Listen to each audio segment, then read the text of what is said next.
Buonasera e ben ritrovati con l'informazione flash di New Sicilia, i principali titoli del pomeriggio. Supera il miliardo di euro la stima complessiva dei danni provocati in Sicilia dal ciclone Harry, che in 2 giorni ha devastato infrastrutture, strade, porti, stabilimenti balneari e diverse attività, soprattutto lungo la fascia costiera ionica e in quella che si affaccia sul canale di Sicilia.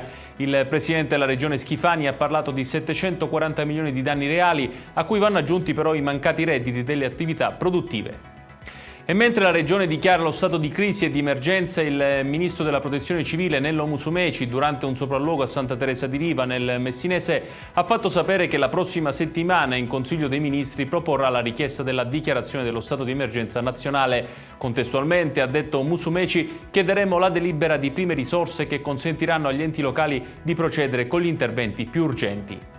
E rimaniamo nel Messinese, dove a seguito del ciclone Harry questa mattina tanti ragazzi di Letojanni, Furci, Giardini Naxos e Santa Teresa di Riva non sono andati a scuola o all'università per riunirsi in gruppi di volontari per rimuovere sabbia e detriti dalle carreggiate stradali e davanti le abitazioni. Maltempo che sta dando un po' di tregua alla Sicilia, ma che già da domani tornerà protagonista. Nella maggior parte della regione infatti si assisterà ad un progressivo aumento delle nubi con possibili piogge sparse. La Protezione Civile ha diramato allerta meteo gialla per quasi tutti i settori dell'isola, peggioramenti sono previsti dal weekend.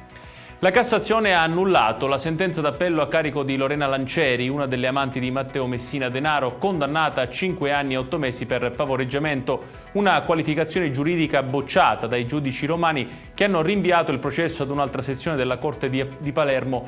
È passata in giudicato invece la condanna del marito della Lancieri, Emanuele Bonafede, il vivandiere del boss, arrestato per favoreggiamento aggravato e condannato a 4 anni e 4 mesi. Ed è tutto per questa edizione, tutti i dettagli su queste notizie li trovate come sempre sul nostro sito www.newsicilia.it. Grazie per averci seguito e buon proseguimento di serata.